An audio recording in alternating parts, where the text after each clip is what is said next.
Hey guys, I'm Fancy. And I'm Colleen. And this is Murder by Design.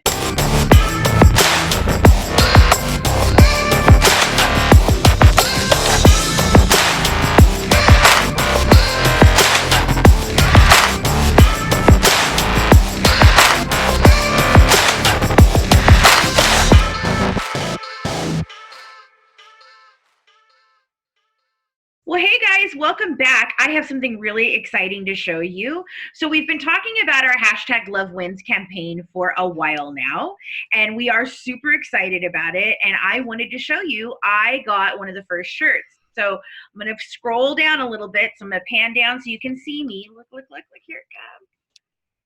Isn't it cute? I love it. So that's the whole thing. So this is the front, obviously. I'm not going to show you the back because we've changed the design just a little bit since I had this one, because I got the very first prototypes done and I wanted to see what it looked like. And we changed up the back a little bit. But on the back, it says, never forget the lives lost at 2020. And it has our logo and then Murder by Design's logo and the Good Wives Guide logo on the back. So it's really super cute. Comes in so many different colors. I freaking love it. I got this one and I got one in purple. My daughter got a pink one. We got a gray one. It comes on sweatshirts and hats and masks even for you guys that are, wanting to wear masks and be safe right now with the COVID thing going on. We've got everything. So you guys need to go check it out definitely.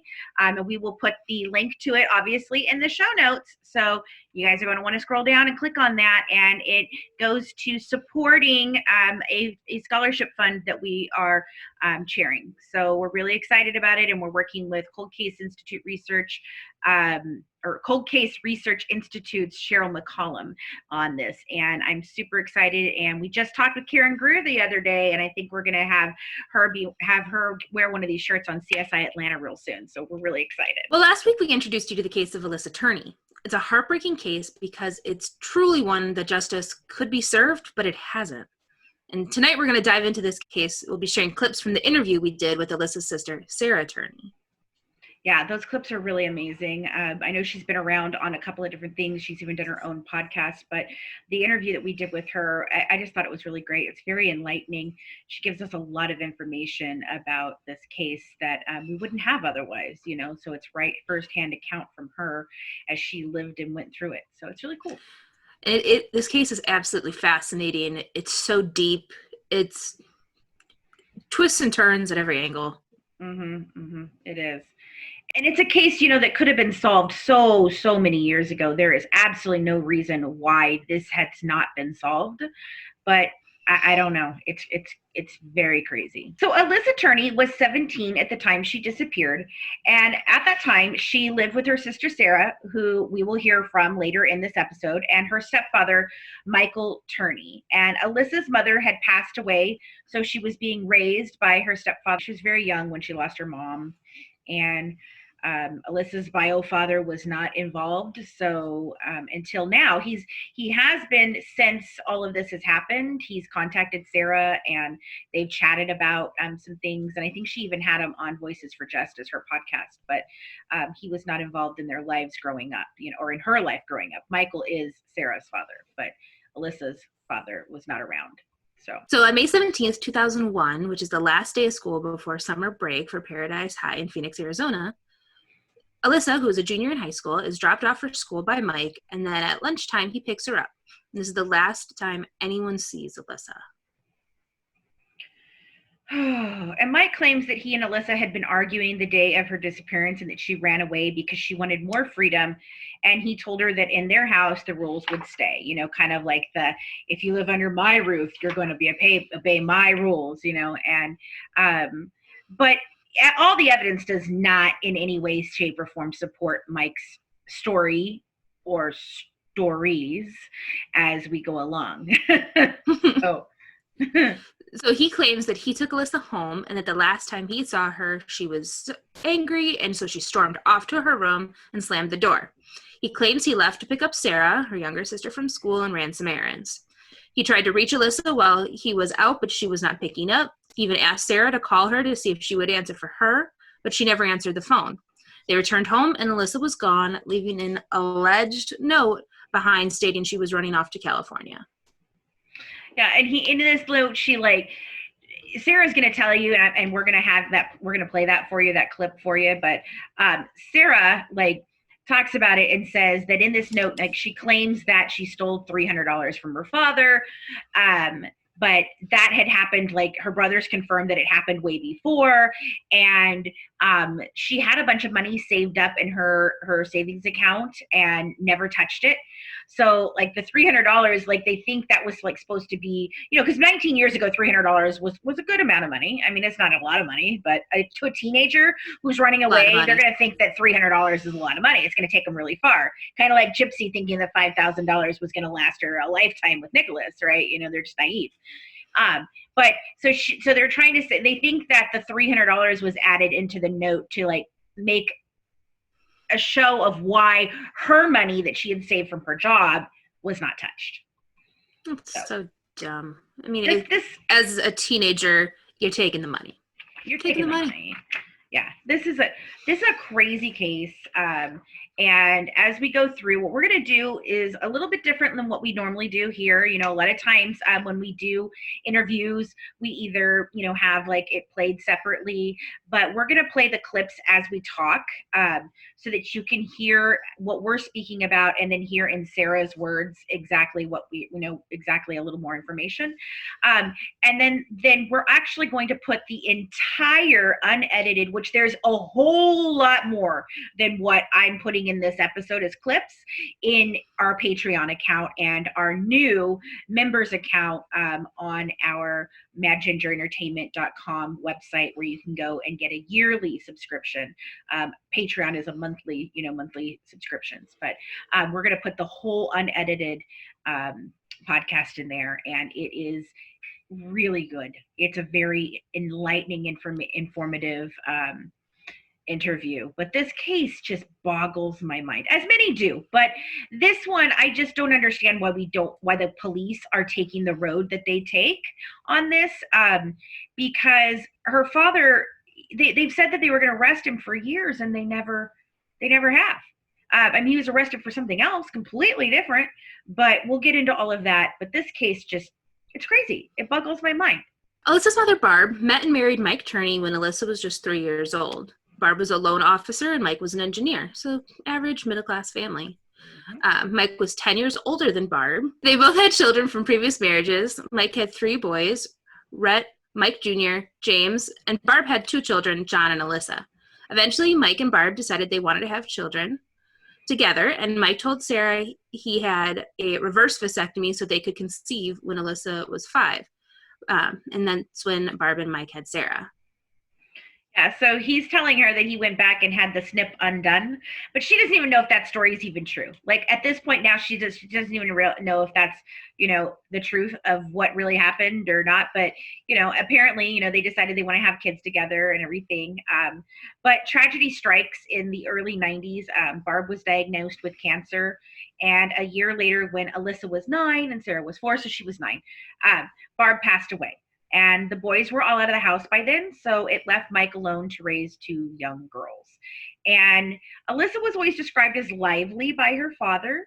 And he said that she was difficult to handle, but he just saw her as a challenge. And so Alissa's friends, they described her as just a normal girl, her fun, carefree, outgoing, spontaneous. And here's what her sister Sarah had to say in the interview we did with her about what Alissa was like growing up. You were, 12 or 13 when Alissa went missing, yeah? Yeah, I was 12. Okay, so you were in junior high. And she was her junior year of school, correct? It was that she went missing? Yeah, that's right, the last day of her junior year. An odd way. Such an odd thing. So young. Yeah. So what was Alissa like growing up? I mean, so you were with her the whole time, and so what did you remember of her, and what do you think about her growing up? Yeah, I mean, Alissa was really cool. She was 4 years older than me, and she, ever since I can remember, she was everything I wanted to be. she was alternative but sweet. But like I said, just so cool with the Raver Janko jeans and, the rubber bracelets all up her arm. She had long, beautiful blonde hair. Yeah, I mean, she was just so cute with, like, her cartoon character T-shirts, and she had a Blue's Clues blanket that I'd always try to steal, and big, fat skater shoes in different colors, and, yeah. I mean, we fought a lot growing up, too, right? So even though I thought that she was super cool, I didn't really see how nice she was until I could grow up and look back on it. Because you don't see those things as a kid with your siblings. You just remember, like, being tortured and all the fights and, like, all those things. Like, she wouldn't let me wear her clothes, and I couldn't wear her makeup, and, she double bounced me off the trampoline and knocked the wind out of me. Like, those are the things you remember. But then talking to her friends and going back, and hearing about Alissa always talked about me and, was worried about me, and just the fact that, she hid so much from me and protected me. I see it in a different light now. I don't see it so much as we hated each other and we fought. She loved me a lot. And, we lost our mother when we were young, so she very much acted as a motherly figure. Yeah. Definitely. That's got to be really hard losing your mom really young. How old were you when you lost her? Yeah, I was 4, and Alissa was 8. So, I don't really have any memories of my mom. So as far as I'm concerned, growing up, Alissa was the only mom I had. Mike was Sarah's hero growing up. With all of her siblings quite a bit older than her, she looked to her dad as her pal and a superhero, like many girls do. Mm-hmm. He served in the military and was a former police officer. She remembers her father being super cool, allowing her to stay up late, pulling her out of school for random outings. But with Alissa, this was different. So with Alissa, he was really strict. And Sarah says, in fact, she almost has no memories of the 3 of them being together. He would monitor her phone calls. He placed hidden cameras to watch her all over the house. He tapped the phone lines. He followed her, even going so far as to go to her work and check to make sure she was there. And witnesses said he would lurk outside, and it seemed odd. No shit. All of this seems odd. That's so odd, especially it's your kid. Like, it's not like, your ex-girlfriend that you guys broke up. Like, this is... Well, that's what Sarah said. She said it almost was like when her mother died that Alissa became like a partner to him, which was creepy as well. Like, just super strange. But like tapping the phone lines, like she said there were hundreds and hundreds and hundreds of tapes that they found of, videotapes from the cameras. They only knew about one camera. There was all these cameras, like even in her bedroom where she was changing. Then the tapping of the phone lines, there were all these tapes of the phone conversations. So Sarah thinks that like he was trying to monitor what she was telling people about him, because she did tell people things all along the way. And as it often happens in these cases, no one was listening. And it's just really sad. So, but Sarah says there were good moments. It wasn't all bad. Mike always said that Alissa had ADD, and so she needed more attention to keep on track. So he would sit down with her and do her homework every night. But there was definitely more bad than good. But even that, I think, like he said to make her feel bad, like he would just tell her, you need more of this, you need more of that. And later on, we have a pretty shocking conversation where they're all out together. This is one of the few times that they were out together, and Sarah was actually taping like on her phone. She was having fun, and she was like, how do you turn it on? How do you do this? And Alissa like gets her attention and like tells her dad is a pervert. So, and it's like, it's shocking because what he says in his response to what Alissa is saying, you can tell that he constantly would put her down and say things to her and make her feel bad to keep her controlled. Yeah. It's just sad. It's so upsetting. This case just pisses me off. Well, it's a dark case. It's a dark case. Yeah. Right. We usually don't cover such insanity and ludicrousness. Like, it's either one or the other, but when you get a combination of both, it's hard. Right. Right. And in this case, like, it goes beyond just Alissa. There were other women that made claims of him being sexually inappropriate with them. Even Barb's sister made claims of this. Like, he tried to get her to move in with the family when Barb died, and she was like, "No, I'm not moving in with you. You're sick." But to say that and then to not try to get the kids, I don't know. But Alissa says she does, or I'm sorry, Sarah says she does think that they did try, and that he just was able to keep them, away because he was so convincing. He's as we talked about in the Drew Peterson case, as we talked about in a couple of cases, these guys that are like this, that are military men or cops that are this type of cop. And it's not us saying anything bad about police officers. We're all very, we work with the police quite a bit, but these type of guys that go into law enforcement or in the military that have this sociopathic kind of tendencies, it's constantly the same thing we hear over and over again. Yeah. So Mike claims that Alissa did have ADD, but she never took any type of pills for it. But this diagnosis is super suspicious. It came from a psychiatrist that Mike was close friends with, which that's not how medical professionals work. Mm-mm. And Mike had seen him for years, and later this doctor ends up losing his license and comes and stays in their home. Like, yeah. No. I mean, he basically, I guess he was court ordered to see the psychiatrist to keep his his pension or his disability. I don't know exactly what the situation was. I know that Sarah has described it for us a little more in detail in our interview with her that will be in the Patreon. But it's like some really sketchy situation, though. Like, basically, he got him to say, "Oh, she's got this," to make her look dumb and make her seem slow, and that she, couldn't do all the things that other kids do, and she's out of control. And so anytime she was out of control, then he could use this diagnosis as a way to just explain, "Oh, no, she's just out of control because she has ADD," which is right. And for him to have his friend do it, it's such a conflict of interest, and that she's never treated ADD is a medication, is a condition that requires medication to treat. It's right. So having it and then not being on medication is just like a hyperbole. It's dumb. But then to have this guy claiming ADD, and then he moves into your house, like get up. Right? Like, I don't know. I like my doctor a lot. I still would not have him move in my home. No. So as early as 9 years old, Alissa begins telling people that Mike was sexually inappropriate. And in these next two clips here, Sarah explains this and how, looking back now, she sees things she didn't realize were odd at the time, but she feels very vastly different now. So now looking back, do you see things differently? Do you see like odd moments and things that maybe you just chalked up to being something different at the time? Oh, absolutely. I mean, everything looks different, right? Especially when it comes to the surveillance. We had a recorder on our home telephone that recorded every phone call going in and every phone call going out.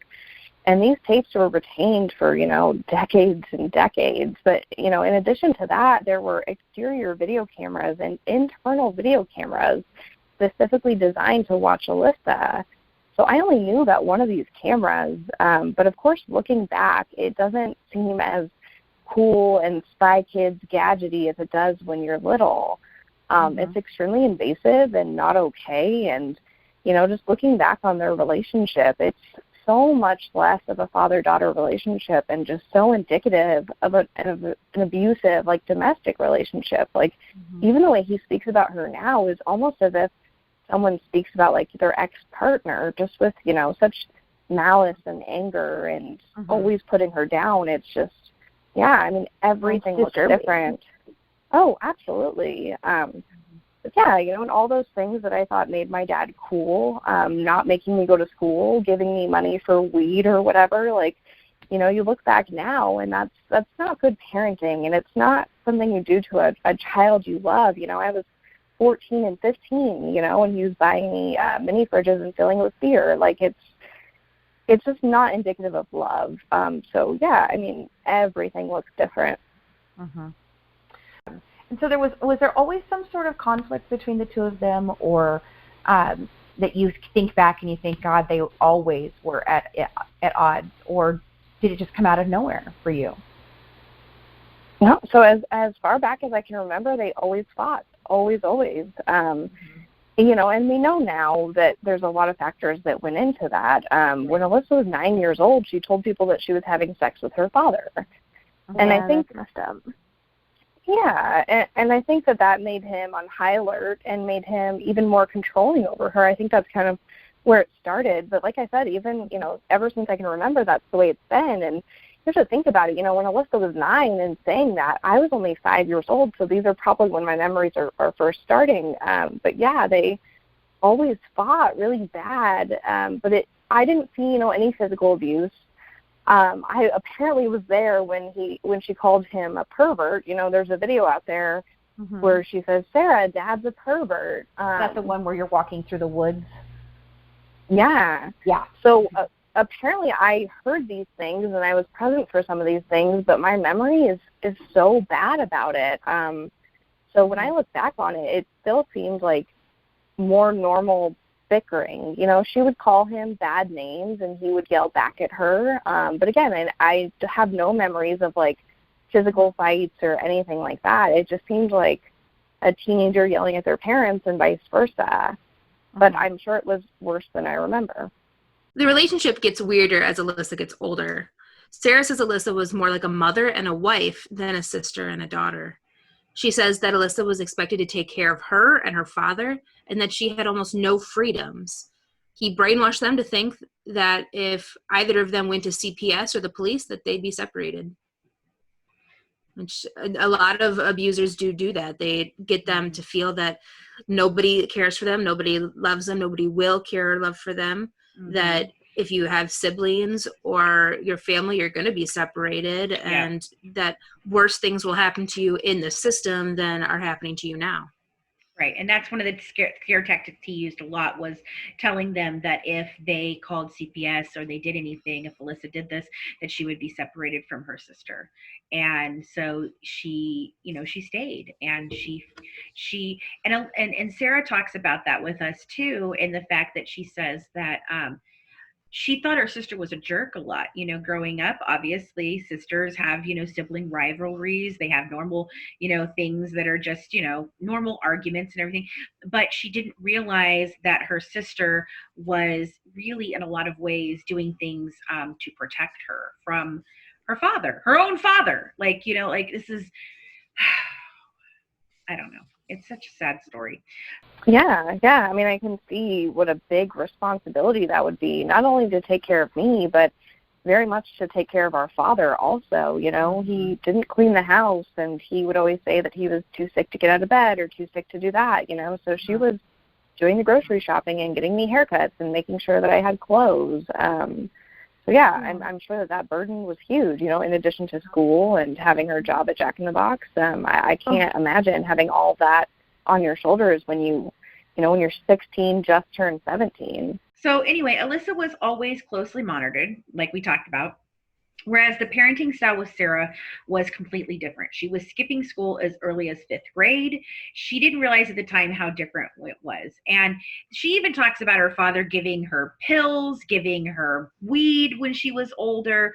But yet Alissa, no, she can't do any of these things. And so Alissa got good grades. She had a job, and she was like a really good kid. And even Sarah says, like, I was more of a wild child than Alissa ever was, and my father just let me do it. It was fine, whatever. But with Alissa, like, she wasn't allowed to do any of that. And so at one point in time, Sarah remembers that he was writing all the rules just for Alissa, not for Sarah, just for Alissa, on a poster board. And when Sarah asked him about it, he told her, well, Alissa is so stupid, she cannot remember them, so I have to write these down for her. And he did this to her all the time, singling her out, putting her down. And Sarah says she thinks that it was a way to make her more dependent on him.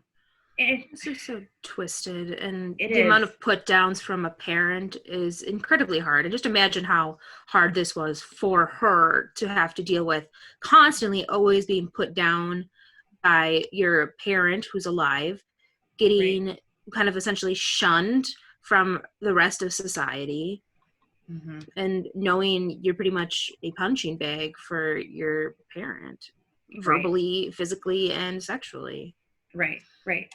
So, and I mean, it just, I mean, you definitely could make a case for the fact that you think that she might have run away, but it doesn't add up that way. Like, I would have run away. Sure. Absolutely. I probably would have if this was all happening to me. I might have bailed, gone and lived with some friends, or, gone and done whatever. But this poor girl, she just takes it for so long because, she's trying to protect her sister.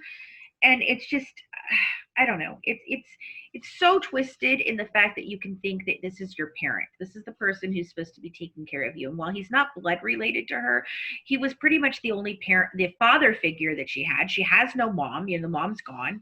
She's been gone, and that probably was terribly upsetting at the age of 9. Can you imagine? It's just, it's so heartbreaking.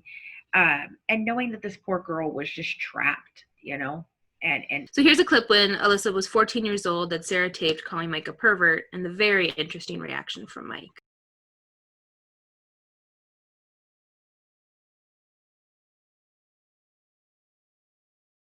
Hit the red button. What? Hit the red button now. I don't want to.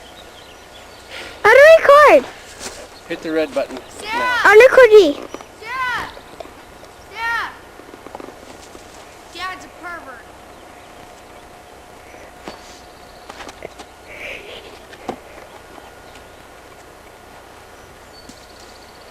Yes, sir. Give me the camera now.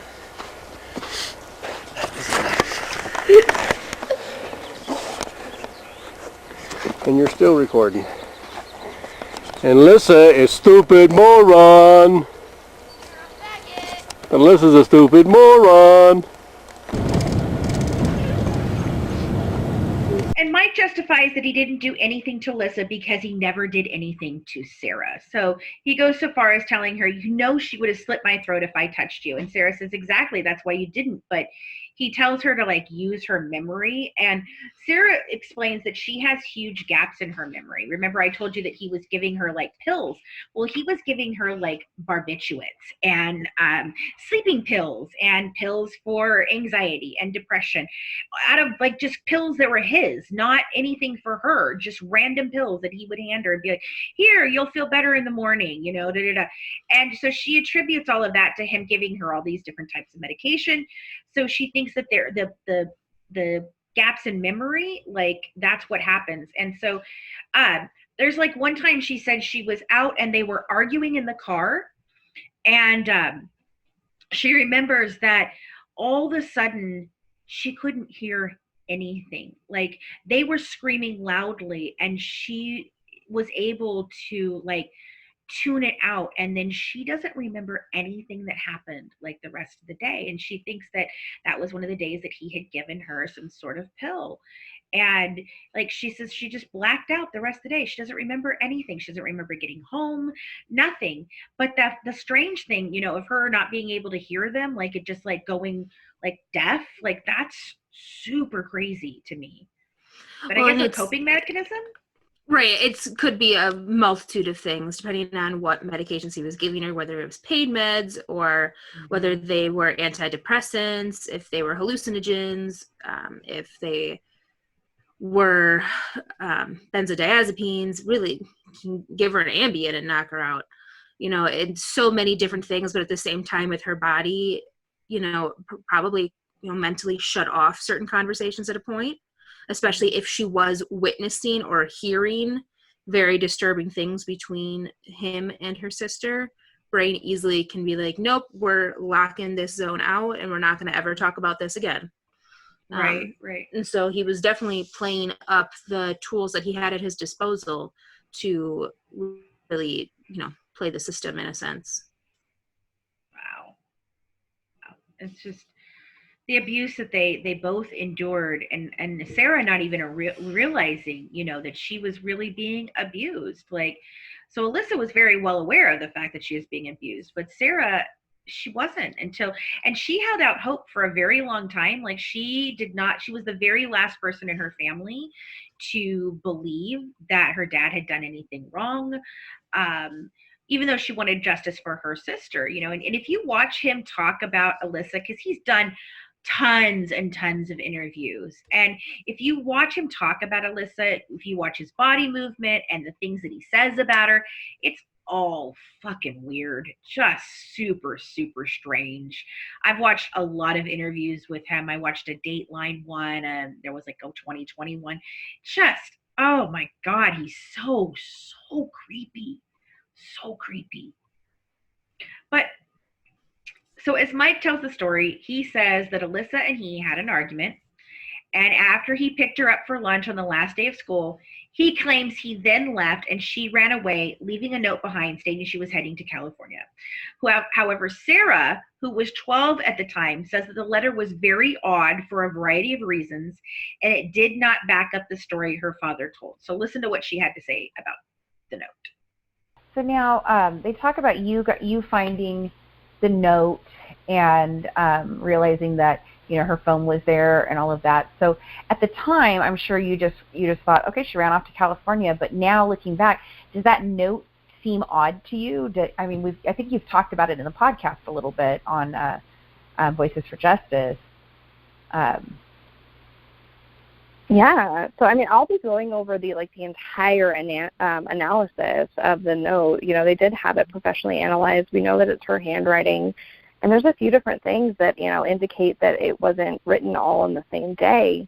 But immediately, I didn't think the context of the note was odd. Mm-hmm. What I did notice immediately, and what I told, authorities immediately, was that the signature was different, that Alissa never used a pointed capital A. She always used a very large lowercase a, which again is small, but it's something that I did notice right away. But other than that, the context seemed fine to me. But looking back now, it doesn't make any sense, right? The story goes that my dad picked up Alissa early from school, they got into a fight, and she ran away. But the note reads that, when he dropped her off at school that morning, she decided that she was going to run away, not at this big fight at lunch. And also, of course, I didn't know that she didn't take the money that she said that she was going to take in the note. She says, Dad, that's why I saved my money. And that money in her bank account was never touched. Right. And, of course, we also find out that, the next line is Dad, I took $300 from you. And my brother later comes out and says, I remember when that happened, and it was before she went missing. She admitted to it. She gave it back. So, again, yeah, the context of the note makes zero sense to me. So do you think it was a situation of, piecing it all together, somehow he did that? Or do you think it was more maybe he coerced her into writing it? I don't know. So the fact that the parts are written on different days really does make me lean towards at least part of it was being forced. I think that he found this note, or maybe she even showed it to him, in some capacity he found out about it and then made her add the line about, Dad, I took $300 from you, because that part is really important, right? Because that can justify why she didn't touch the bank account, because she took cash. Right. And then, right, and that's the last line of the note. And underneath that is the weird signature where she just uses a different A than she normally does. So right. Yeah, I think that part could have been, forced. So about a week after Alissa went missing, Mike claims that he got a strange phone call from Alissa. He says that she was still angry and made no sense, but this is supposedly the last time anyone ever heard from Alissa. But there is reason to suspect that the phone call was made up. It's obvious. Of course. And Alyssa's friends and siblings have all said that while Alissa might run off for a day or two, she would never stay away. They expected that maybe she would turn up after a week at the most, but when that turned into weeks and months and now years, they do not believe that she ran away. And Sarah explained to us her feelings when Alissa first ran away. Clip goes there.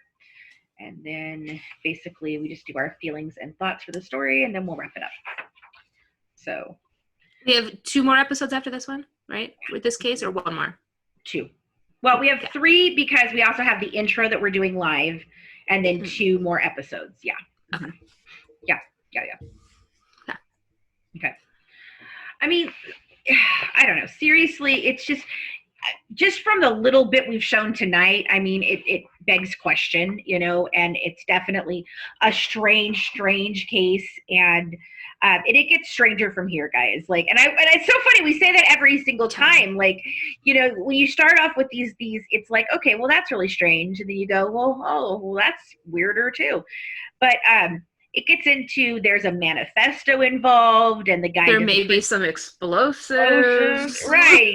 He does a prison sentence for this time, and the police tell Sarah, that they're going to arrest him for her murder, and they don't, and then the police become completely ridiculous in all of this, and the sad thing is this has really taken over Sarah's. So what were your feelings first like about her missing? Like, what did you feel?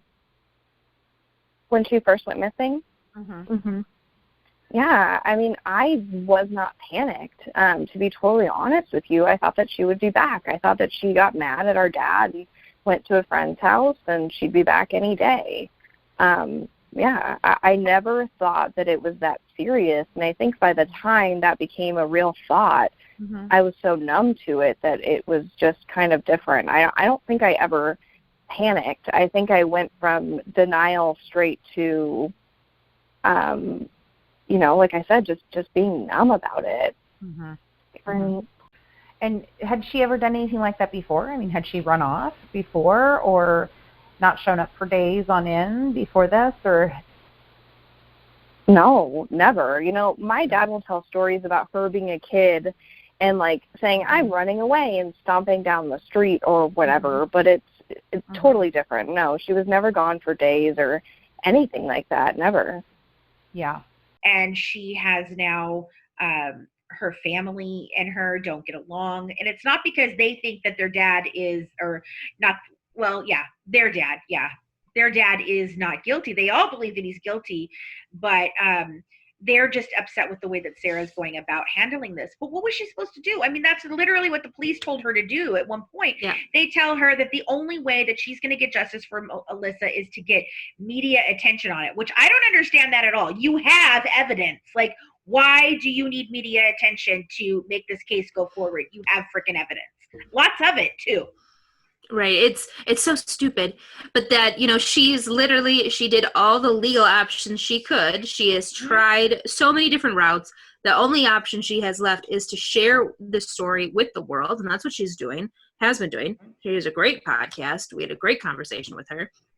It's unfortunate that this is how this case is handled. If this, like, to me, I know there are so many of these cases out in this country, but it's one of those cases that if any department actually, like, bothered to look, it's all right there. It's not even like it's a well hidden plot. It's right there in black and white, and it easily could, rectify this situation real quick. Right.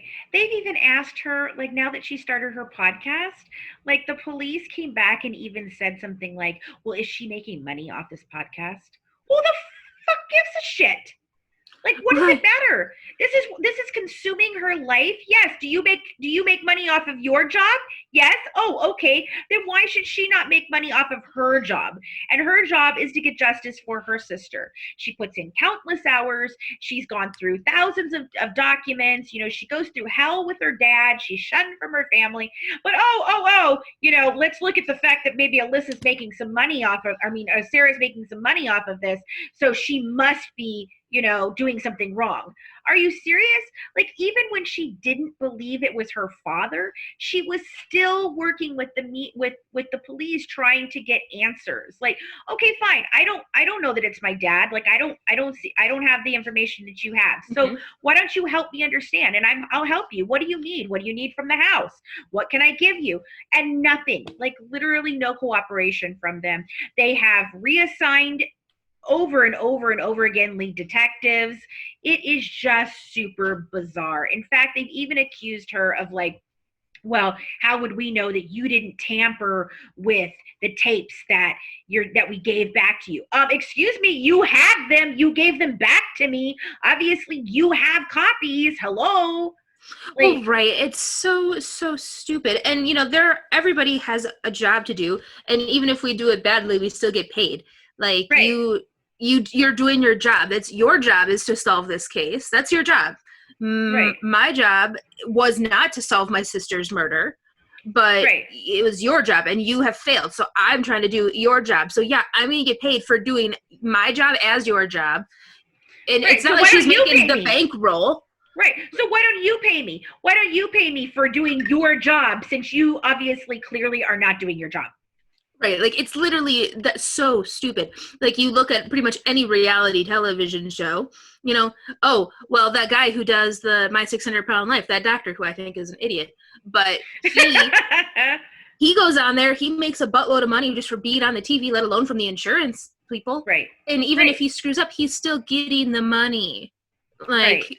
that's the job. It says like in any of the crime shows that are, reality crime shows, mistakes get made, but they still get paid. Like, well, I think what happened is they were all gung-ho for her to go out and get media attention, but when she started noticing in the files and things of like, some misappropriations by them and mistakes, and she started highlighting those, then they started getting very defensive, which Yeah. of course, I mean, I understand if they're being attacked, I totally get it, but in the same sense, like, you've clearly screwed the hell up. Why don't you just come forward and say, hey, we've made a mistake. Let's fix this mistake. Let's put this guy behind bars and let's get some justice for her. you can Okay, you can make that choice. Like, I screwed up every day for the past 10 years, but starting today going forward, I'm going to make the correct decisions and we're going to move forward. It's about what you do now. You don't blame the victims. You don't blame the people trying to help you. You make the choice now. Right.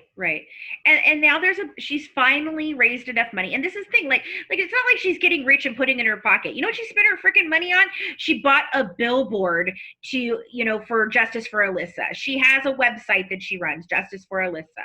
She pays the things for the podcast. She pays for marketing the podcast. She that's what she's putting her money in. All of the money she's making, and it doesn't matter. She could be out buying bonbons for all I freaking care.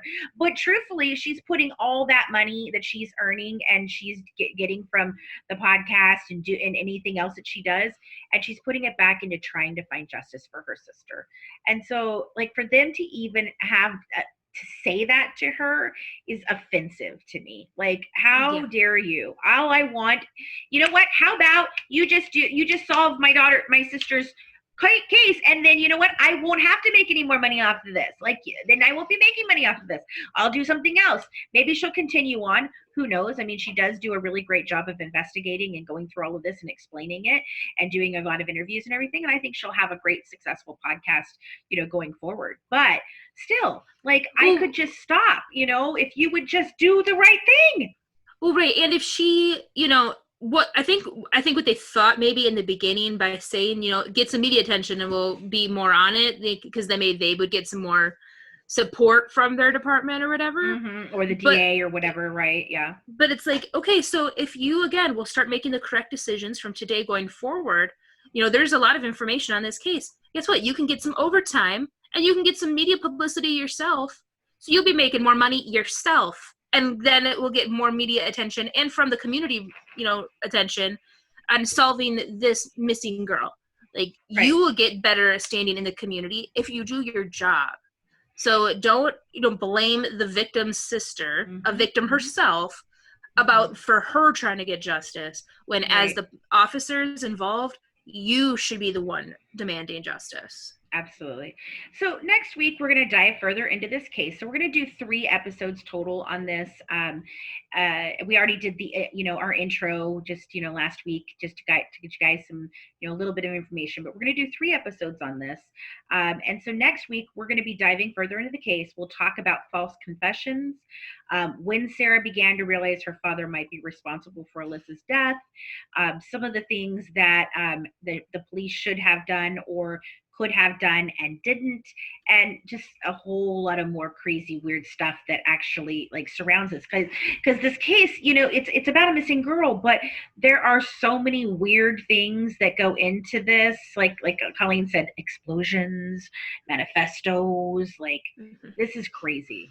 So you're going to want to come back and tune in with us again to talk a little bit more about the Alissa Turney case. If you'd like some more information on it in the meantime, though, you can always go to justiceforalissa.com. Hey guys, so a couple nights ago, we launched a special campaign along with Cheryl McCollum from the Cold Case Research Institute called Love Wins. And what this is it is our answer to all the chaos that's kind of going on right now. The chaos from the riots, the chaos from all the different, pandemic, everything that's happening in our lives right now, all the issues with, the different lost lives that we've had from before the protesting, after the protesting. So all the lost lives that have come out of this, the lost lives of COVID even. And so #LoveWins is a movement to usher in peace, and knowing that above all, the only way that we're going to get through all of this is loving each other. So what we're actually doing here is we are creating a scholarship fund in remembrance of all the lost lives in 2020 so far, and ushering in peace. And this scholarship fund will go to anyone that wants to go ahead and enter to win. The criteria is really cool. All you have to do is make a 30-second video of yourself and explaining to us how you lead with love. And we are looking for college-age students that are, struggling. Maybe they can't get scholarships. Maybe there's a reason, that they aren't available for them, or it's just not enough for them. And so this is our way of helping out. We're hoping to raise about $5,000. If we raise more than that, then we'll look into giving more than one scholarship away. The way that we're doing this is we have some merchandise. It's #LoveWins merchandise. And there's also Lead with Love merchandise. They've got shirts, cups, mugs, stickers, anything you could possibly want. And we're going to have it on a couple different platforms. Currently, we're doing some on TeePublic, but I'm working on some on Cafe Press too, because they have a lot more variety of merchandise. And so we'll be donating a portion of the proceeds that we collect on this merchandise to the scholarship fund that we are creating. And then we also have a GoFundMe that will be listed in the show notes of our YouTube show and our podcast. And you guys can click on it and you can donate any amount you'd like. And all of the proceeds from that are going to go ahead and go to the scholarship fund. And we'll be showing you exactly how the money is distributed, how it's collected. We're going to be very transparent with this. We're working with some amazing professionals that from like Cheryl from the Cold Case Institute, Stephen David Lampley from the Oliphant Institute, the leading death investigator, Joseph Scott Morgan. So we're working with all of them to really show how much love wins over everything and bringing peace to a country that we really need it right now. So that's what we're doing. And we're going to go ahead and play our entries at the top of every podcast and every YouTube until we choose a winner. And our special guests that we have each week, the different people that come on and are here with us, Cheryl and Stephen and Joseph, they'll all be a part of choosing that lucky winner or winners, depending on how much we end up getting donated. So I hope that you guys join us in #LoveWins. And we hope that we get some really great entrants, because we really want to see how you lead with love. Thanks so much for tuning in and dishing true crime with the Good Wives and Murder by Design. Don't forget to join our Patreon member club to get exclusive mini episodes, inside documents and pictures from the case, live YouTube discussions, our exclusive discussion group on Facebook, and get some amazing Good Wives merchandise.